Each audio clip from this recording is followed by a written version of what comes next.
ਇਹ ਹਫ਼ਤਾਵਾਰ ਬਾਈਬਲ ਦਾ ਦਰਸੀ ਵਾਸ Plainfield Christian Science Church Independent ਵੱਲੋਂ ਹੈ, ਜਿਹੜਾ ਨਿਊ ਜਰਸੀ ਅਮਰੀਕਾ ਵਿੱਚ ਹੈ। ਹੋਰ ਮਾਲੂਮਾਤ ਲਈ ਤੁਸੀਂ ਸਾਡੀ ਵੈਬਸਾਈਟ ਵੇਖੋ www.plainfieldcs.com। ਇਹ ਸਬਕ 28 ਜੂਨ 2020 ਐਤਵਾਰ ਦੇ ਦਿਨ ਹਫ਼ਤੇ ਦੇ ਅਖੀਰ ਉੱਤੇ ਤੁਹਾਡੇ ਪੜ੍ਹਨ ਲਈ ਤਿਆਰ ਕੀਤਾ ਗਿਆ ਹੈ। ਮਜ਼ਮੂਨ ਕ੍ਰਿਸਚਨ ਸਾਇੰਸ। ਸੁਨਹਿਰੀ ਮਤਨ ਖਰੂਜ। ਮੈਂ ਖੁਦਾਵੰ ਤੈਨੂੰ ਸ਼ਿਫਾ ਦੇਣ ਵਾਲਾ ਵਾਂ। ਜਵਾਬੀ ਪੜ੍ਹਾਈ ਮੁਕਾਸ਼ਫਾ। ਫਿਰ ਮੈਂ ਇੱਕ ਨਵੇਂ ਅਸਮਾਨ ਤੇ ਨਵੀਂ ਧਰਤੀ ਨੂੰ ਵੇਖਿਆ, ਕਿਉਂ ਜੇ ਪਹਿਲਾ ਅਸਮਾਨ ਤੇ ਪਹਿਲੀ ਧਰਤੀ ਜਾਂਦੀ ਰਹੀ ਸੀ ਤੇ ਸਮੁੰਦਰ ਵੀ ਨਾ ਰਿਹਾ। ਫਿਰ ਮੈਂ ਪਾਕ ਸ਼ਹਿਰ ਨਵੇਂ ਯਰੂਸ਼ਲਮ ਨੂੰ ਅਸਮਾਨ ਉੱਤੋਂ ਰੱਬ ਦੇ ਕੋਲੋਂ ਉਤਰਦੇ ਵੇਖਿਆ, ਤੇ ਉਹ ਵਹੁਟੀ ਵਾਂਗਰ ਸੱਜਿਆ ਸੀ ਜਿਹਨੇ ਆਪਣੇ ਬੰਦੇ ਲਈ ਸ਼ਿੰਗਾਰ ਕੀਤਾ ਹੋਏ। ਫਿਰ ਮੈਂ ਤਖਤ ਵਿੱਚੋਂ ਕਿਸੇ ਨੂੰ ਉੱਚੀ ਆਵਾਜ਼ ਨਾਲ ਇਹ ਆਖਦਿਆਂ ਸੁਣਿਆ, ਭਈ ਵੇਖ, ਰੱਬ ਦਾ ਖੈਮਾ ਬੰਦਿਆਂ ਦੇ ਵਿਚਕਾਰ ਏ, ਤੇ ਉਹ ਉਹਨਾਂ ਦੇ ਨਾਲ ਸਕੂਨਤ ਕਰੇਗਾ, ਤੇ ਉਹ ਉਹਦੇ ਲੋਕ ਹੋਣਗੇ, ਤੇ ਰੱਬ ਆਪ ਉਹਨਾਂ ਦੇ ਨਾਲ ਰਵੇਗਾ ਤੇ ਉਹਨਾਂ ਦਾ ਰੱਬ ਹੋਵੇਗਾ, ਤੇ ਉਹ ਉਹਨਾਂ ਦੀਆਂ ਅੱਖੀਆਂ ਦੇ ਸਾਰੂ ਅਥਰੂ ਪੂੰਝ ਦੇਵੇਗਾ। ਇਹਦੇ ਤੋਂ ਬਾਅਦ ਨਾ ਮੌਤ ਰਵੇਗੀ, ਨਾ ਵੈਨ ਰਵੇਗਾ, ਨਾ ਰੋਣਾ ਧੋਣਾ, ਨਾ ਪੀੜ। ਪਹਿਲੀਆਂ ਸ਼ੈਵਾਂ ਜਾਂਦੀਆਂ ਰਹੀਆਂ। ਫਿਰ ਉਹਨੇ ਮੈਨੂੰ ਆਖਿਆ, ਇਹ ਗੱਲਾਂ ਪੂਰੀਆਂ ਹੋ ਗਈਆਂ। ਮੈਂ ਅਲਫਾ ਤੇ ਓਮੈਗਾ ਯਾਨੀ ਸ਼ੁਰੂ ਤੋਂ ਅਖੀਰ ਵਾਂ। ਮੈਂ ਦਰਿਆਏ ਨੂੰ ਹਯਾਤ ਦੇ ਪਾਣੀ ਦੇ ਚਸ਼ਮੇ ਤੋਂ ਮੁਫਤ ਪਿਲਾਵਾਂਗਾ। ਜਿਹੜਾ ਗਾਲਬ ਆਵੇ ਉਹ ਹੀ ਇਹਨਾਂ ਸ਼ੈਵਾਂ ਦਾ ਵਾਰਿਸ ਹੋਵੇਗਾ, ਤੇ ਮੈਂ ਉਹਦਾ ਰੱਬ ਹੋਵਾਂਗਾ ਤੇ ਉਹ ਮੇਰਾ ਪੁੱਤਰ ਹੋਵੇਗਾ। ਦਰਸੀ ਵਾਸ ਬਾਈਬਲ ਵਿੱਚੋਂ ਜ਼ਬੂਰ। ਐ ਮੇਰੀ ਜਾਨ ਖੁਦਾਵੰ ਨੂੰ ਧੰਨ ਆਖ, ਤੇ ਜੋ ਕੁਝ ਮੇਰੇ ਵਿੱਚ ਏ ਉਹਦੇ ਕਦੂਸ ਨਾਂ ਨੂੰ ਧੰਨ ਆਖੇ। ਐ ਮੇਰੀ ਜਾਨ ਖੁਦਾਵੰ ਨੂੰ ਧੰਨ ਆਖ, ਤੇ ਉਹਦੀ ਕਿਸੇ ਨਿਮਤ ਨੂੰ ਫਰਾਮੋਸ਼ ਨਾ ਕਰ। ਉਹ ਤੇਰੀ ਸਾਰੀ ਬਦਕਾਰੀ ਬਖਸ਼ਦਾ ਏ, ਉਹ ਤੈਨੂੰ ਸਾਰੀਆਂ ਬਿਮਾਰੀਆਂ ਤੋਂ ਸ਼ਿਫਾ ਦਿੰਦਾ ਏ, ਉਹ ਤੇਰੀ ਜਾਨ ਨੂੰ ਹਲਾਕਤ ਤੋਂ ਬਚਾਉਂਦਾ ਏ, ਉਹ ਤੇਰੇ ਸਿਰ ਉੱਤੇ ਸ਼ਫਕਤ ਤੇ ਰਹਿਮਤ ਦਾ ਤਾਜ ਰੱਖਦਾ ਏ, ਉਹ ਤੈਨੂੰ ਸਾਰੀ ਉਮਰ ਚੰਗੀਆਂ ਚੰਗੀਆਂ ਸ਼ੈਵਾਂ ਨਾਲ ਰਜਾਉਂਦਾ ਏ। ਤੂੰ ਉਕਾਬ ਵਾਂਗਰ ਨਵੇਂ ਸਿਰੇ ਤੋਂ ਜਵਾਨ ਹੁੰਨਾ ਏ। ਸਲਾਤੀਨ। ਤੇ ਸ਼ਾਹੇ ਆਰਾਮ ਦੇ ਲਸ਼ਕਰ ਦਾ ਸਰਦਾਰ ਨੁਮਾਨ ਆਪਣੇ ਆਕਾ ਲਈ ਮੁਅੱਜ਼ਜ਼ ਮੁਕਰਮ ਸੀ, ਕਿਉਂ ਜੇ ਖੁਦਾਵੰ ਨੇ ਉਹਦੇ ਪਾਰੋਂ ਆਰਾਮ ਨੂੰ ਫਤਹ ਬਖਸ਼ੀ ਸੀ। ਉਹ ਜ਼ਬਰਦਸਤ ਸੂਰਮਾ ਵੀ ਸੀ, ਪਰ ਕੋੜੀ ਸੀ, ਤੇ ਆਰਾਮੀ ਦਲ ਬਣ ਕੇ ਨਿਕਲੇ ਸੀ, ਤੇ ਇਸਰਾਈਲ ਦੇ ਮੁਲਕ ਵਿੱਚੋਂ ਇੱਕ ਨਿੱਕੀ ਕੁੜੀ ਨੂੰ ਕੈਦ ਕਰਕੇ ਲਿਆਏ ਸੀ। ਉਹ ਨੁਮਾਨ ਦੀ ਬੁੱਢੀ ਦੀ ਖਿਦਮਤ ਕਰਦੀ ਸੀ। ਉਹਨੇ ਆਪਣੀ ਬੀਬੀ ਨੂੰ ਆਖਿਆ, ਕਾਸ਼ ਮੇਰਾ ਆਕਾ ਉਸ ਨਬੀ ਦੇ ਕੋਲ ਹੁੰਦਾ ਜਿਹੜਾ ਸਾਮਰੀਆ ਵਿੱਚ ਏ, ਤੇ ਉਹ ਉਹਨੂੰ ਉਹਦੇ ਕੋੜ ਤੋਂ ਸ਼ਿਫਾ ਦੇ ਦਿੰਦਾ। ਇਸ ਲਈ ਨੁਮਾਨ ਆਪਣੇ ਘੋੜਿਆਂ ਤੇ ਰੱਥਾਂ ਦੇ ਨਾਲ ਆਇਆ ਤੇ ਅਲੀਸ਼ਾ ਦੇ ਬੂਹੇ ਉੱਤੇ ਖਲੋਤਾ। ਤੇ ਅਲੀਸ਼ਾ ਨੇ ਇੱਕ ਕਾਸਤ ਦੇ ਰਾਹੀਂ ਸੁਨੇਹਾ ਘੱਲਿਆ, ਭਈ ਜਾ ਤੇ ਯਰਦਨ ਵਿੱਚ 7 ਵਾਰੀ ਗੋਤਾ ਮਾਰ, ਤੇ ਤੇਰਾ ਬਦਨ ਫੇਰ ਬਹਾਲ ਹੋ ਜਾਵੇਗਾ, ਤੇ ਤੂੰ ਪਾਕ ਸਾਫ਼ ਹੋਵੇਂਗਾ। ਪਰ ਨੁਮਾਨ ਨਾਰਾਜ਼ ਹੋ ਕੇ ਟੁਰ ਗਿਆ ਤੇ ਆਖਣ ਲੱਗਿਆ, ਮੈਨੂੰ ਲੱਗਦਾ ਸੀ ਭਈ ਉਹ ਨਿਕਲ ਕੇ ਜ਼ਰੂਰ ਮੇਰੇ ਕੋਲ ਆਵੇਗਾ, ਤੇ ਖਲੋ ਕੇ ਖੁਦਾਵੰਦ ਆਪਣੇ ਰੱਬ ਤੋਂ ਦੁਆ ਕਰੇਗਾ, ਤੇ ਉਸ ਥਾਂ ਉੱਤੇ ਆਪਣਾ ਹੱਥ ਇੱਧਰ ਉੱਧਰ ਹਿਲਾ ਕੇ ਕੋੜ ਨੂੰ ਸ਼ਿਫਾ ਦੇਵੇਗਾ। ਕੀ ਦਮਿਸ਼ਕ ਦੇ ਦਰਿਆ ਅਬਾਨਾ ਤੇ ਫਰਫਰ ਇਸਰਾਈਲ ਦੀਆਂ ਸਾਰੀਆਂ ਨਦੀਆਂ ਤੋਂ ਵੱਧ ਕੇ ਨਹੀਂ ਹੈ? ਕੀ ਮੈਂ ਉਹਨਾਂ ਵਿੱਚ ਨਹਾ ਕੇ ਪਾਕ ਸਾਫ਼ ਨਹੀਂ ਹੋ ਸਕਦਾ? ਇਸ ਲਈ ਉਹ ਮੁੜਿਆ ਤੇ ਬੜੇ ਕਹਿਰ ਵਿੱਚ ਟੁਰ ਗਿਆ। ਫਿਰ ਉਹਦੇ ਨੌਕਰ ਉਹਦੇ ਕੋਲ ਆ ਕੇ ਇੰਜ ਆਖਣ ਲੱਗੇ, ਐ ਸਾਡੇ ਮਾਲਕ, ਜੇ ਉਹ ਨਬੀ ਕੋਈ ਵੱਡਾ ਕੰਮ ਕਰਨ ਦਾ ਤੈਨੂੰ ਹੁਕਮ ਦਿੰਦਾ, ਤੇ ਕੀ ਤੂੰ ਉਹਨੂੰ ਨਾ ਕਰਦਾ? ਇਸ ਲਈ ਜਦੋਂ ਉਹ ਆਖਦਾ ਹੈ ਭਈ ਨਹਾ ਲੈ ਤੇ ਪਾਕ ਸਾਫ਼ ਹੋ ਜਾ, ਤੇ ਕਿੰਨਾ ਕਿ ਉਹਨੂੰ ਮੰਨਣਾ ਚਾਹੀਦਾ ਹੈ। ਫਿਰ ਉਹਨੇ ਉਤਰ ਕੇ ਰੱਬ ਦੇ ਬੰਦੇ ਦੇ ਆਖਣ ਉੱਤੇ ਯਰਦਨ ਵਿੱਚ 7 ਗੋਤੇ ਮਾਰੇ, ਤੇ ਉਹਦਾ ਬਦਨ ਛੋਟੇ ਬਾਲ ਦੇ ਬਦਨ ਵਾਂਗਰ ਹੋ ਗਿਆ, ਤੇ ਉਹ ਪਾਕ ਸਾਫ਼ ਹੋ ਗਿਆ। ਫਿਰ ਉਹ ਆਪਣੀ ਸਾਰੀ ਜਲੌ ਦੇ ਸਾਰੇ ਲੋਕਾਂ ਦੇ ਨਾਲ ਰੱਬ ਦੇ ਬੰਦੇ ਦੇ ਕੋਲ ਵਾਪਿਸ ਆਇਆ, ਤੇ ਉਹਦੇ ਸਾਹਮਣੇ ਖਲੋਤਾ ਤੇ ਆਖਣ ਲੱਗਿਆ, ਵੇਖ, ਹੁਣ ਮੈਂ ਜਾਣ ਲਿਆ ਭਈ ਇਸਰਾਈਲ ਤੋਂ ਇਲਾਵਾ ਹੋਰ ਕਿਤੇ ਸਾਰੀ ਧਰਤੀ ਉੱਤੇ ਕੋਈ ਰੱਬ ਨਹੀਂ। ਇਸ ਲਈ ਹੁਣ ਕਰਮ ਫਰਮਾ ਕੇ ਆਪਣੇ ਨੌਕਰ ਦਾ ਹਦੀਆ ਕਬੂਲ ਕਰ। ਮੱਤੀ। ਤੇ ਯਿਸੂ ਸਾਰੇ ਗਲੀਲ ਵਿੱਚ ਫਿਰਦਾ ਰਿਹਾ, ਤੇ ਉਹਨਾਂ ਦੇ ਇਬਾਦਤਖਾਨਿਆਂ ਵਿੱਚ ਤਾਲੀਮ ਦਿੰਦਾ, ਤੇ ਬਾਦਸ਼ਾਹੀ ਦੀ ਖੁਸ਼ਖਬਰੀ ਦੀ ਮੁਨਾਦੀ ਕਰਦਾ, ਤੇ ਲੋਕਾਂ ਦੀ ਹਰ ਤਰ੍ਹਾਂ ਦੀ ਬਿਮਾਰੀ ਤੇ ਹਰ ਤਰ੍ਹਾਂ ਦੀ ਕਮਜ਼ੋਰੀ ਨੂੰ ਦੂਰ ਕਰਦਾ ਰਿਹਾ। ਤੇ ਉਹਦੀ ਸ਼ੋਹਰਤ ਸਾਰੇ ਸੂਰੀਆ ਵਿੱਚ ਫੈਲ ਗਈ ਤੇ ਲੋਕ ਸਾਰੇ ਬਿਮਾਰਾਂ ਨੂੰ, ਜਿਹੜੇ ਨਿੱਤ ਬਿਮਾਰੀਆਂ ਤੇ ਤਕਲੀਫਾਂ ਵਿੱਚ ਗ੍ਰਿਫਤਾਰ ਸੀ, ਤੇ ਉਹਨਾਂ ਨੂੰ ਜਿਨ੍ਹਾਂ ਵਿੱਚ ਬਦਲੂਆਂ ਸੀ ਤੇ ਮਿਰਗੀ ਵਾਲਿਆਂ ਤੇ ਮਫਲੂਜਾਂ ਨੂੰ ਉਹਦੇ ਕੋਲ ਲਿਆਏ ਤੇ ਉਹਨੇ ਉਹਨਾਂ ਨੂੰ ਚੰਗਾ ਕੀਤਾ। ਮੱਤੀ ਤੇ ਵੇਖੋ, ਇੱਕ ਕੁੜੀ ਨੇ ਕੋਲ ਆ ਕੇ ਉਹਨੂੰ ਸਜਦਾ ਕੀਤਾ ਤੇ ਆਖਿਆ, ਐ ਖੁਦਾਵੰਦ, ਜੇ ਤੂੰ ਚਾਹਵੇਂ ਤਾਂ ਮੈਨੂੰ ਪਾਕ ਸਾਫ਼ ਕਰ ਸਕਦਾ ਹੈ। ਉਹਨੇ ਹੱਥ ਵਧਾ ਕੇ ਉਹਨੂੰ ਛੂਹਿਆ ਤੇ ਆਖਿਆ, ਮੈਂ ਚਾਹਨਾ ਵਾਂ ਵੀ ਤੂੰ ਪਾਕ ਸਾਫ਼ ਹੋ ਜਾ। ਉਹ ਉਸੇ ਵੇਲੇ ਪਾਕ ਸਾਫ਼ ਹੋ ਗਿਆ। ਯਿਸੂ ਨੇ ਉਹਨੂੰ ਆਖਿਆ, ਖਬਰਦਾਰ ਕਿਸੇ ਨੂੰ ਨਾ ਆਖੀ, ਬਲਕਿ ਜਾ ਕੇ ਆਪਣਾ ਆਪ ਕਾਹਨ ਨੂੰ ਵਿਖਾ ਤੇ ਜਿਹੜੀ ਨਜ਼ਰ ਮੂਸਾ ਨੇ ਮੁਕਰਰ ਕੀਤੀ ਏ ਉਹਨੂੰ ਗੁਜ਼ਰਾਨ, ਤਾਂ ਜੋ ਉਹਨਾਂ ਲਈ ਗਵਾਹੀ ਹੋਵੇ। ਯੋਹੰਨਾ। ਤੋਮਾ ਨੇ ਉਹਨੂੰ ਆਖਿਆ, ਐ ਖੁਦਾਵੰਦ, ਅਸੀਂ ਨਹੀਂ ਜਾਣਦੇ ਪਈ ਤੂੰ ਕਿੱਥੇ ਜਾਣਾ ਹੈ, ਫਿਰ ਰਾਹ ਕਿਵੇਂ ਜਾਣੀਏ? ਯਿਸੂ ਨੇ ਉਹਨੂੰ ਆਖਿਆ, ਰਾਹ ਤੇ ਹੱਕ ਤੇ ਹਯਾਤੀ ਮੈਂ ਵਾਂ। ਕੋਈ ਮੇਰੇ ਵਸੀਲੇ ਦੇ ਬਗੈਰ ਪਿਓ ਦੇ ਕੋਲ ਨਹੀਂ ਆਉਂਦਾ। ਜੇ ਤੁਸੀਂ ਮੈਨੂੰ ਜਾਣਿਆ ਹੁੰਦਾ ਤੇ ਮੇਰੇ ਪਿਓ ਨੂੰ ਵੀ ਜਾਣਦੇ। ਹੁਣ ਉਹਨੂੰ ਜਾਣਦੇ ਹੋ ਤੇ ਵੇਖ ਲਿਆ ਏ।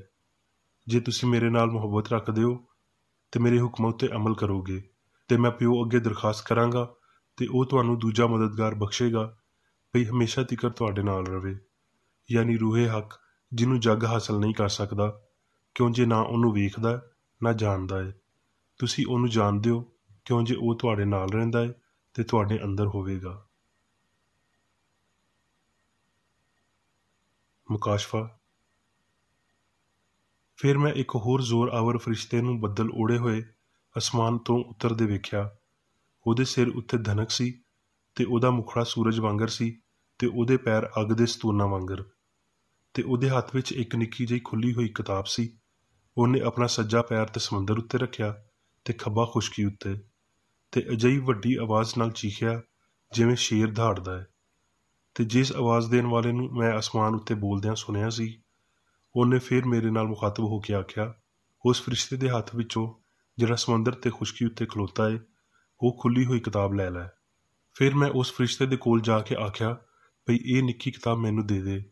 ਉਹਨੇ ਮੈਨੂੰ ਆਖਿਆ, ਇਹਨੂੰ ਖਾ ਲੈ, ਇਹ ਤੇਰਾ ਢਿੱਡ ਤੇ ਕੌੜਾ ਕਰ ਦੇਵੇਗੀ, ਪਰ ਤੇਰੇ ਮੂੰਹ ਵਿੱਚ ਸ਼ਹਿਦ ਵਾਂਗਰ ਮਿੱਠੀ ਲੱਗੇਗੀ। ਇਸ ਲਈ ਮੈਂ ਨਿੱਕੀ ਕਿਤਾਬ ਫਰਿਸ਼ਤੇ ਦੇ ਹੱਥੋਂ ਵਿੱਚੋਂ ਲੈ ਕੇ ਖਾ ਗਿਆ। ਉਹ ਮੇਰੇ ਮੂੰਹ ਵਿੱਚ ਦੁਬਾਰਾ ਇਸ ਲਈ ਮੈਂ ਨਿੱਕੀ ਕਿਤਾਬ ਫਰਿਸ਼ਤੇ ਦੇ ਹੱਥ ਵਿੱਚੋਂ ਲੈ ਕੇ ਖਾ ਗਿਆ। ਉਹ ਮੇਰੇ ਮੂੰਹ ਵਿੱਚ ਤੇ ਸ਼ਹਿਦ ਵਾਂਗਰ ਮਿੱਠੀ ਲੱਗੀ, ਪਰ ਜਦੋਂ ਮੈਂ ਉਹਨੂੰ ਖਾ ਗਿਆ ਤੇ ਮੇਰਾ ਢਿੱਡ ਕੌੜਾ ਹੋ ਗਿਆ। ਤੇ ਮੈਨੂੰ ਆਖਿਆ ਗਿਆ ਵੀ ਤੈਨੂੰ ਬਹੁਤ ਸਾਰੀਆਂ ਉਮਤਾਂ ਤੇ ਕੌਮਾਂ ਤੇ ਅਹਿਲੇ ਜ਼ੁਬਾਨ ਤੇ ਬਾਦਸ਼ਾਹਾਂ ਉੱਤੇ ਫਿਰ ਨਬੂਵਤ ਕਰਨਾ ਜ਼ਰੂਰ ਹੈ।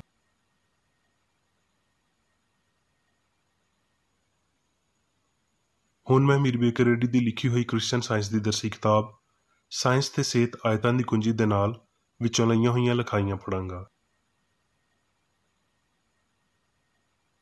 ਸਾਇੰਸ ਤੇ ਸਿਹਤ। ਕ੍ਰਿਸਚਨ ਸਾਇੰਸ ਦੀ ਬਦਨੀ ਸ਼ਫਾ ਇਲਾਹੀ ਅਸੂਲ ਦੇ ਕੰਮ ਨਾਲ ਹੁਣ ਯਿਸੂ ਦੇ ਜ਼ਮਾਨੇ ਵਾਂਗਰ ਸਾਹਮਣੇ ਆਉਂਦੀ ਏ, ਜਿਹਦੇ ਤੋਂ ਪਹਿਲਾਂ ਪਾਪ ਤੇ ਬਿਮਾਰੀ ਇਨਸਾਨੀ ਸਮਝ ਵਿੱਚ ਆਪਣੀ ਅਸਲੀਅਤ ਗਵਾ ਦਿੰਦੇ ਨੇ ਤੇ ਇੰਜ ਫਿਤਰੀ ਤੇ ਲਾਜ਼ਮੀ ਤੌਰ ਤੇ ਗਾਇਬ ਹੋ ਜਾਂਦੇ ਨੇ, ਜਿਵੇਂ ਹਨੇਰਾ ਲੋਹ ਨੂੰ ਤੇ ਪਾਪ ਦਰੁਸਤਗੀ ਨੂੰ ਥਾਂ ਦਿੰਦੇ ਨੇ। ਉਸ ਵੇਲੇ ਵਾਂਗਰ ਹੁਣ ਵੀ ਇਹ ਵੱਡੇ ਕੰਮ ਮਾਫੂਕਲ ਫਿਤਰੀ ਨਹੀਂ ਬਲਕਿ ਫਿਤਰੀ ਨੇ।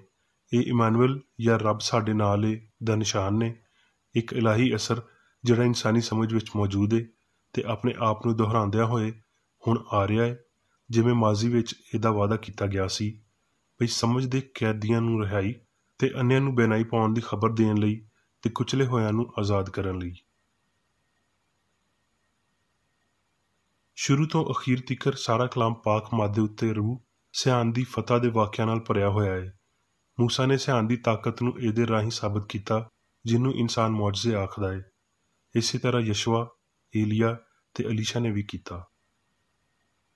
ਚਰਚ ਕੌਂਸਲ ਦੇ ਵੋਟ ਤੋਂ ਲਏ ਜਾਣ ਵਾਲੇ ਫੈਸਲੇ ਵੀ ਕਿਹਨੂੰ ਪਾਕ ਹੁਕਮ ਮੰਨਣਾ ਤੇ ਕਿਹਨੂੰ ਨਹੀਂ ਮੰਨਣਾ ਚਾਹੀਦਾ, ਪੁਰਾਣੇ ਸ਼ੁਮਾਰਿਆਂ ਵਿੱਚ ਹੁਕਮਨਾਮਿਆਂ ਦੀਆਂ ਗਲਤੀਆਂ, ਪੁਰਾਣੇ ਅਹਿਦਨਾਮੇ ਵਿੱਚ 30,000 ਵੱਖਰੀਆਂ ਪੜ੍ਹਾਈਆਂ ਤੇ 300,000 ਨਵੇਂ ਅਹਿਦਨਾਮੇ ਦੀਆਂ ਪੜ੍ਹਾਈਆਂ, ਇਹ ਅਦਾਦੋ ਸ਼ੁਮਾਰ ਵਿਖਾਉਂਦੇ ਨੇ ਵੀ ਕਿਵੇਂ ਇੱਕ ਫਾਨੀ ਤੇ ਮਾਦੀ ਫਹਿਮ ਨੇ ਇਲਹਾਮੀ ਸਫ਼ਿਆਂ ਲਈ ਕਿਸੇ ਹੱਦ ਤੀਕਰ ਆਪਣੇ ਆਪ ਦੇ ਹਨੇਰੇ ਨਾਲ ਇਲਾਹੀ ਰਿਕਾਰਡ ਵਿੱਚ ਚੋਰੀ ਕੀਤੀ, ਪਰ ਗਲਤੀਆਂ ਨਾ ਹੀ ਪੂਰੇ ਤੌਰ 'ਤੇ ਕਲਾਮ ਦੀ ਇਲਾਹੀ ਸਾਇੰਸ ਨੂੰ ਜਿਵੇਂ ਪਈ ਪੈਦਾਇਸ਼ ਤੋਂ ਮੁਕਾਸ਼ਫਾ ਤੀਕਰ ਵਿਖਾਇਆ ਗਿਆ ਹੈ ਗੈਰ ਵਾਜ਼ਿਆ ਕਰ ਸਕੀਆਂ, ਯਿਸੂ ਦੇ ਇਜ਼ਹਾਰ ਨੂੰ ਬਰਬਾਦ ਕਰ ਸਕੀਆਂ, ਨਾ ਹੀ ਉਹਨਾਂ ਨਬੀਆਂ ਦੇ ਪਾਰੋਂ ਸ਼ਫਾ ਨੂੰ ਕਲਾਦਮ ਕਰਾਰ ਦੇ ਸਕੀਆਂ ਜਿਨ੍ਹਾਂ ਨੇ ਪੇਸ਼ਬੀਨੀ ਕੀਤੀ ਭਈ ਉਹ ਪੱਥਰ ਜਿਹਨੂੰ ਮਮਾਰਾ ਨੇ ਰੱਦ ਕੀਤਾ ਨੁੱਕਰ ਦੇ ਸਿਰੇ ਦਾ ਪੱਥਰ ਬਣੇਗਾ। ਸੰਨ 1866 ਵਿੱਚ ਮੈਂ ਕ੍ਰਿਸਚਨ ਸਾਇੰਸ ਜਾਂ ਹਯਾਤੀ ਸੱਚਾਈ ਤੇ ਪਿਆਰ ਦੇ ਇਲਾਹੀ ਕਾਨੂੰਨਾਂ ਨੂੰ ਲੱਭਿਆ ਤੇ ਆਪਣੀ ਇਸ ਤਲਾਸ਼ ਨੂੰ ਕ੍ਰਿਸਚਨ ਸਾਇੰਸ ਦਾ ਨਾਂ ਦਿੱਤਾ। ਰੱਬ ਬਹੁਤ ਸ਼ਾਨਦਾਰ ਤਰੀਕੇ ਨਾਲ ਮੈਨੂੰ ਸਾਇੰਸੀ ਜ਼ਹਿਨੀ ਸ਼ਫਾ ਦੇ ਪੂਰੇ ਇਲਾਹੀ ਅਸੂਲ ਦੇ ਇਸ ਅਖੀਰੀ ਮੁਕਾਸ਼ਫੇ ਦੇ ਇਸਤਕਬਾਲੀਏ ਲਈ ਤਿਆਰ ਕਰ ਰਿਹਾ ਹੈ। ਮੇਰੀ 3 ਵਰ੍ਹਿਆਂ ਦੀ ਦਰਿਆਫਤ ਦੇ ਬਾਅਦ ਮੈਂ ਅਕਲੀ ਸ਼ਫਾ ਦੇ ਬਾਰੇ ਮਸਲੇ ਦਾ ਹੱਲ ਲੱਭਿਆ, ਆਇਤਾਂ ਨੂੰ ਲੱਭਿਆ ਤੇ ਥੋੜ੍ਹੀ ਬਹੁਤ ਕੁਝ ਹੋਰ ਪੜ੍ਹਾਈ ਕੀਤੀ, ਮੁਆਸ਼ਰੇ ਤੋਂ ਦੂਰੀ ਰੱਖੀ ਤੇ ਇੱਕ ਮੁਸਬਤ ਅਸੂਲ ਦੀ ਦਰਿਆਫਤ ਲਈ ਆਪਣਾ ਵੇਲਾ ਤੇ ਤਵਾਨਾਈ ਵਕਫ ਕੀਤੀ। ਮੈਂ ਰੱਬ ਨੂੰ ਸਿਆਣ ਦੇ ਹਮ-ਆਹੰਗ ਅਮਲ ਦੇ ਅਸੂਲ ਦੇ ਤੌਰ 'ਤੇ ਜਾਣਦਾ ਸੀ ਤੇ ਇਹ ਇਬਤਦਾਈ ਮਸੀਹੀ ਸ਼ਫਾ ਵਿੱਚ ਇਲਾਜ ਪਾਕ ਤੇ ਉੱਚੇ ਈਮਾਨ ਦੇ ਪਾਰੋਂ ਪੈਦਾ ਹੋ ਰਹੇ ਸੀ, ਪਰ ਮੈਂ ਇਸ ਸ਼ਫਾ ਦੀ ਸਾਇੰਸ ਲਾਜ਼ਮੀ ਜਾਣਨੀ ਸੀ ਤੇ ਮੈਂ ਇਲਾਹੀ ਮੁਕਾਸ਼ਫਾ ਵਜ੍ਹਾ ਤੇ ਇਜ਼ਹਾਰ ਦੇ ਪਾਰੋਂ ਆਪਣੀ ਰਾਹ ਦੀਆਂ ਕਤਈ ਮੰਜ਼ਲਾਂ ਉੱਤੇ ਅਪੜਿਆ। ਮੁਕੱਦਸ ਯੂਹੰਨਾ ਆਪਣੀ ਕਿਤਾਬ ਮੁਕਾਸ਼ਫਾ ਦੇ 10ਵੇਂ ਬਾਬ ਵਿੱਚ ਲਿਖਦੇ ਨੇ, ਫਿਰ ਮੈਂ ਇੱਕ ਹੋਰ ਜ਼ੋਰਾਵਰ ਫਰਿਸ਼ਤੇ ਨੂੰ ਬੱਦਲ ਓੜੇ ਹੋਏ ਅਸਮਾਨ ਤੋਂ ਉਤਰਦੇ ਵੇਖਿਆ। ਉਹਦੇ ਸਿਰ ਉੱਤੇ ਧਨਕ ਸੀ ਤੇ ਉਹਦਾ ਮੁਖੜਾ ਸੂਰਜ ਵਾਂਗਰ ਸੀ ਤੇ ਉਹਦੇ ਪੈਰ ਅੱਗ ਦੇ ਸਤੂਨਾਂ ਵਾਂਗਰ, ਤੇ ਉਹਦੇ ਹੱਥ ਵਿੱਚ ਇੱਕ ਨਿੱਕੀ ਜਿਹੀ ਖੁੱਲੀ ਹੋਈ ਕਿਤਾਬ ਸੀ।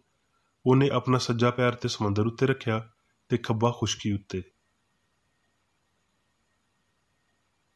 ਇਸ ਫਰਿਸ਼ਤੇ ਦੇ ਹੱਥ ਵਿੱਚ ਸਾਰਿਆਂ ਦੇ ਪੜ੍ਹਨ ਤੇ ਸਮਝਣ ਲਈ ਇੱਕ ਨਿੱਕੀ ਜਿਹੀ ਖੁੱਲੀ ਕਿਤਾਬ ਸੀ ਕਿ ਇਹ ਕਿਤਾਬ ਵੀ ਇਲਾਹੀ ਸਾਇੰਸ ਦਾ ਮੁਕਾਸ਼ਫਾ ਰੱਖਦੀ ਸੀ, ਜਿਹਦਾ ਸੱਜਾ ਪੈਰ ਜਾਂ ਗਾਲਬ ਕੂਵਤ ਸਮੁੰਦਰ ਉੱਤੇ, ਪਹਿਲੀ ਲੁਕੀ ਗਲਤੀ ਉੱਤੇ, ਸਾਰੀਆਂ ਗਲਤੀਆਂ ਦੀ ਦੀਦਨੀ ਸ਼ਕਲਾਂ ਦੇ ਮੰਬਾ ਉੱਤੇ ਸੀ।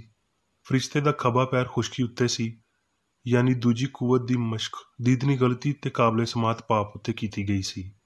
ਸਾਇੰਸੀ ਖਿਆਲ ਦੀ ਦਬੀ ਹੋਈ ਹਲਕੀ ਜਿਹੀ ਆਵਾਜ਼ ਜਗ ਦੇ ਦੂਰ ਦਰਾਜ਼ ਦੇ ਸਮੁੰਦਰ ਤੇ ਬਰੇ ਆਜ਼ਮ ਤੀਕਰ ਅਪੜਦੀ ਏ। ਸੱਚਾਈ ਦੀ ਨਾ ਸੁਣੀ ਜਾਣ ਵਾਲੀ ਆਵਾਜ਼ ਇਨਸਾਨੀ ਸਿਆਣ ਲਈ ਇੰਝ ਏ ਜਿਵੇਂ ਸ਼ੇਰ ਦਹਾੜਦਾ ਏ। ਇਹ ਸਹਿਰਾ ਤੇ ਡਰ ਦੀਆਂ ਹਨੇਰ ਥਾਵਾਂ ਵਿੱਚ ਸੁਣਾਈ ਦਿੰਦੀ ਏ। ਇਹ ਬਦੀ ਦੀਆਂ 7 ਆਵਾਜ਼ਾਂ ਨੂੰ ਉਭਾਰਦੀ ਏ ਤੇ ਪੋਸ਼ੀਦਾ ਸੁਰਾਂ ਦੇ ਪੂਰੇ ਇਹਾਤੇ ਨੂੰ ਬੁਲਾਉਣ ਲਈ ਉਹਨਾਂ ਦੀ ਕਾਬਲੀਅਤ ਨੂੰ ਜੁੰਝਲਾਉਂਦੀ ਏ। ਤਦ ਸੱਚਾਈ ਦੀ ਤਾਕਤ ਦਾ ਇਜ਼ਹਾਰ ਹੁੰਦਾ ਏ, ਯਾਨੀ ਉਹਨੂੰ ਗਲਤੀ ਦੀ ਤਬਾਹੀ ਲਈ ਜ਼ਾਹਿਰ ਕੀਤਾ ਜਾਂਦਾ ਏ। ਫਿਰ ਹਮਾਂਗੀ ਨਾਲ ਇੱਕ ਆਵਾਜ਼ ਚਿল্ਲਾਏਗੀ, ਜਾ ਤੇ ਉਹ ਨਿੱਕੀ ਕਿਤਾਬ ਲੈ ਉਹਨੂੰ ਖਾ ਲੈ। ਇਹ ਤੇਰਾ ਢਿੱਡ ਤੇ ਕੌੜਾ ਕਰ ਦੇਵੇਗੀ, ਪਰ ਤੇਰੇ ਮੂੰਹ ਵਿੱਚ ਸ਼ਹਿਦ ਵਾਂਗਰ ਮਿੱਠੀ ਲੱਗੇਗੀ। ਲੋਕੋ, ਅਸਮਾਨੀ ਅੰਜੀਲ ਦੀ ਫਰਮਾਬਰਦਾਰੀ ਕਰੋ, ਇਲਾਹੀ ਸਾਇੰਸ ਨੂੰ ਲਵੋ, ਸ਼ੁਰੂ ਤੋਂ ਅਖੀਰ ਤੀਕਰ ਇਸ ਕਿਤਾਬ ਨੂੰ ਪੜ੍ਹੋ, ਇਹਨੂੰ ਪੜ੍ਹੋ, ਇਹਦੇ ਉੱਤੇ ਅਮਲ ਕਰੋ। ਸ਼ੁਰੂ ਵਿੱਚ ਯਕੀਨਨ ਤੁਹਾਨੂੰ ਮਿੱਠੀ ਲੱਗੇਗੀ ਜਦੋਂ ਇਹ ਤੁਹਾਨੂੰ ਸ਼ਿਫਾ ਦਿੰਦੀ ਏ, ਪਰ ਜੇ ਤੁਹਾਨੂੰ ਇਹਦਾ ਜ਼ਾਇਕਾ ਕੌੜਾ ਲੱਗੇ ਤੇ ਸੱਚਾਈ ਉੱਤੇ ਬੁੜ ਨਾ ਕਰਿਓ। ਅੱਜ ਸੱਚਾਈ ਦੀ ਸ਼ਫਾਈਆ ਕੂਵਤ ਨੂੰ ਗੈਰ ਮਾਮੂਲੀ ਨੁਮਾਇਸ਼ ਦੀ ਬਜਾਏ ਇੱਕ ਤਿੱਬੀ ਅਬਦੀ ਸਾਇੰਸ ਦੇ ਤੌਰ 'ਤੇ ਵੱਡੇ ਪੈਮਾਨੇ ਉੱਤੇ ਜ਼ਾਹਿਰ ਕੀਤਾ ਜਾ ਰਿਹਾ ਹੈ। ਇਹਦਾ ਨਮੂਦਾਰ ਹੋਣਾ ਧਰਤੀ ਉੱਤੇ ਬੰਦਿਆਂ ਲਈ ਸੁਲਾਹ ਦੀ ਨਵੀਂ ਖੁਸ਼ਖਬਰੀ ਦਾ ਆਉਣਾ ਹੈ। ਜਿਵੇਂ ਪਈ ਮਾਲਕ ਨੇ ਵਾਅਦਾ ਕੀਤਾ ਸੀ, ਇਹਦੀ ਆਮਦ ਇਹਦੀ ਮਜ਼ਬੂਤੀ ਲਈ ਬੰਦਿਆਂ ਦੇ ਵਿਚਕਾਰ ਇੱਕ ਮੁਸਤਕਿਲ ਤਕਦੀਰ ਹੈ। ਪਰ ਕ੍ਰਿਸਚਨ ਸਾਇੰਸ ਦਾ ਮਿਸ਼ਨ ਹੁਣ ਜਿਵੇਂ ਪਈ ਇਹਦੇ ਇਬਤਦਾਈ ਇਜ਼ਹਾਰ ਵਿੱਚ ਸੀ, ਬੁਨਿਆਦੀ ਤੌਰ 'ਤੇ ਬਦਨੀ ਸ਼ਫਾ ਨਹੀਂ ਹੈ। ਹੁਣ ਜਿਵੇਂ ਉਦੋਂ ਸੀ, ਅਲਾਮਤਾਂ ਤੇ ਅਜੀਬ ਕੰਮ ਬਦਨੀ ਬਿਮਾਰੀ ਦੀ ਇਸਤਾਰਾਤੀ ਸ਼ਫਾ ਵਿੱਚ ਕਸ਼ੀਦਾ ਕੀਤੇ ਜਾਂਦੇ ਨੇ, ਪਰ ਇਹ ਅਲਾਮਤਾਂ ਸਿਰਫ ਇਹਦੇ ਇਲਾਹੀ ਅਸੂਲ ਨੂੰ ਜ਼ਾਹਿਰ ਕਰਨ, ਜਗ ਦੇ ਪਾਪਾਂ ਨੂੰ ਚੁੱਕ ਕੇ ਲਿਜਾਣ ਲਈ ਮਸੀਹ ਦੀ ਤਾਕਤ ਦੇ ਉੱਚੇ ਮਿਸ਼ਨ ਦੀ ਅਸਲੀਅਤ ਦੀ ਤਸਦੀਕ ਕਰਨ ਲਈ ਨੇ। ਸੱਚਾਈ ਦਾ ਲਾਫਾਨੀ ਇਜ਼ਹਾਰ ਆਪਣੇ ਪਰਾਂ ਹੇਠਾਂ ਬਿਮਾਰਾਂ ਤੇ ਪਾਪੀਆਂ ਨੂੰ ਇਕੱਠਿਆਂ ਕਰਦਿਆਂ ਹੋਏ ਸਦੀਆਂ ਦਾ ਇਹਾਤਾ ਕਰ ਰਿਹਾ ਹੈ। ਮੇਰੀ ਖਸਤਾ ਹਾਲ ਉਮੀਦ ਉਸ ਖੁਸ਼ੀ ਦੇ ਦਿਨ ਦਾ ਅਹਿਸਾਸ ਦਿਵਾਉਣ ਦੀ ਕੋਸ਼ਿਸ਼ ਕਰਦੀ ਏ ਜਦੋਂ ਇਨਸਾਨ ਮਸੀਹ ਦੀ ਸਾਇੰਸ ਨੂੰ ਸਮਝੇਗਾ ਤੇ ਆਪਣੇ ਗੁਆਂਢੀ ਨਾਲ ਆਪਣੇ ਵਾਂਗਰ ਮੁਹੱਬਤ ਰੱਖੇਗਾ, ਜਦੋਂ ਉਹ ਇਹ ਜਾਣੇਗਾ ਵੀ ਰੱਬ ਕਾਦਰ ਮੁਤਲਕ ਏ ਤੇ ਜੋ ਕੁਝ ਉਹਨੇ ਇਨਸਾਨ ਲਈ ਕੀਤਾ ਏ ਤੇ ਕਰ ਰਿਹਾ ਏ, ਉਹਦੇ ਵਿੱਚ ਇਲਾਹੀ ਮੁਹੱਬਤ ਦੀ ਸ਼ਫਾਈਆ ਤਾਕਤ ਨੂੰ ਜਾਣੇਗਾ। ਵਾਅਦੇ ਪੂਰੇ ਕੀਤੇ ਜਾਣਗੇ। ਇਲਾਹੀ ਸ਼ਫਾ ਦੇ ਦੁਬਾਰਾ ਜ਼ਾਹਰ ਹੋਣ ਦਾ ਵੇਲਾ ਹਰ ਵੇਲਾ ਹੁੰਦਾ ਹੈ ਤੇ ਜੋ ਕੋਈ ਵੀ ਆਪਣਾ ਧਰਤੀ ਵਾਲਾ ਸਭ ਕੁਝ ਇਲਾਹੀ ਸਾਇੰਸ ਦੀ ਅਲਤਾਰ ਉੱਤੇ ਰੱਖਦਾ ਏ, ਉਹ ਹੁਣ ਮਸੀਹ ਦੇ ਪਿਆਲੇ ਵਿੱਚੋਂ ਪੀਂਦਾ ਏ ਤੇ ਉਹ ਰੂਹ ਤੇ ਮਸੀਹ ਸ਼ਫਾ ਦੀ ਤਾਕਤ ਨਾਲ ਮਲਬੂਸ ਹੁੰਦਾ ਏ। ਮੁਕੱਦਸ ਯੂਹੰਨਾ ਦੇ ਲਫ਼ਜ਼ਾਂ ਵਿੱਚ ਉਹ ਤੁਹਾਨੂੰ ਦੂਜਾ ਮਦਦਗਾਰ ਬਖਸ਼ੇਗਾ ਭਈ ਹਮੇਸ਼ਾ ਤੀਕਰ ਤੁਹਾਡੇ ਨਾਲ ਰਵੇ। ਮੈਂ ਇਲਾਹੀ ਸਾਇੰਸ ਨੂੰ ਹੀ ਇਹ ਮਦਦਗਾਰ ਸਮਝਦਾ ਵਾਂ। ਹੁਣ ਮੈਂ ਮੇਰੀ ਬੇਕਰੇਡੀ ਵੱਲੋਂ ਚਰਚ ਮੈਨੂਅਲ ਵਿੱਚ ਦਿੱਤੇ ਹੋਏ ਰੋਜ਼ਾਨਾ ਦੇ 3 ਫਰਜ਼ ਪੜਾਂਗਾ। ਰੋਜ਼ਾਨਾ ਦੀ ਦੁਆ। ਇਸ ਚਰਚ ਦੇ ਹਰ ਰੁਕਨ ਦਾ ਇਹ ਫਰਜ਼ ਹੈ ਭਈ ਉਹ ਹਰ ਰੋਜ਼ ਇਹ ਦੁਆ ਕਰੇ, ਤੇਰੀ ਬਾਦਸ਼ਾਹੀ ਆਵੇ, ਇਲਾਹੀ ਸੱਚਾਈ, ਹਯਾਤੀ ਤੇ ਪਿਆਰ ਦੀ ਸਲਤਨਤ ਮੇਰੇ ਅੰਦਰ ਕਾਇਮ ਹੋਵੇ ਤੇ ਸਾਰੇ ਪਾਪ ਮੈਥੋਂ ਨਿਕਲ ਜਾਣ ਤੇ ਤੇਰਾ ਕਲਾਮ ਸਾਰੇ ਇਨਸਾਨਾਂ ਦੇ ਪਿਆਰ ਨੂੰ ਵਧਾਵੇ ਤੇ ਉਹਨਾਂ ਉੱਤੇ ਹਕੂਮਤ ਕਰੇ।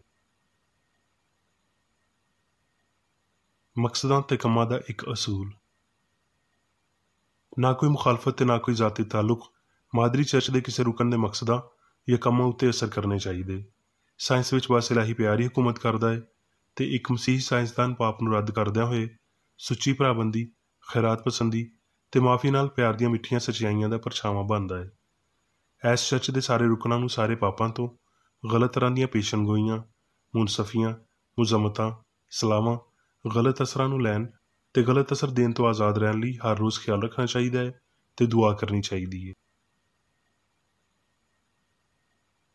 ਫਰਜ਼ ਲਈ ਚੁਸਤੀ। ਇਸ ਚਰਚ ਦੇ ਹਰ ਰੁਕਨ ਦਾ ਇਹ ਫਰਜ਼ ਹੈ ਭਈ ਉਹ ਹਰ ਰੋਜ਼ ਜਾਰਹਾਨਾ ਜ਼ਹਿਨੀ ਸਲਾਹਾਂ ਦੇ ਖਿਲਾਫ ਆਪਣੇ ਆਪ ਨੂੰ ਤਿਆਰ ਰੱਖੇ ਤੇ ਰੱਬ, ਆਪਣੇ ਕਾਇਦ ਤੇ ਇਨਸਾਨਾਂ ਲਈ ਆਪਣੇ ਫਰਜ਼ਾਂ ਨੂੰ ਨਾ ਕਦੀ ਭੁੱਲੇ ਤੇ ਨਾ ਕਦੀ ਨਜ਼ਰਅੰਦਾਜ਼ ਕਰੇ। ਉਹਦੇ ਕੰਮਾਂ ਦੇ ਰਾਹੀਂ ਉਹਦਾ ਇਨਸਾਫ ਹੋਵੇਗਾ, ਉਹ ਬੇਕਸੂਰ ਜਾਂ ਕਸੂਰਵਾਰ ਹੋਵੇਗਾ।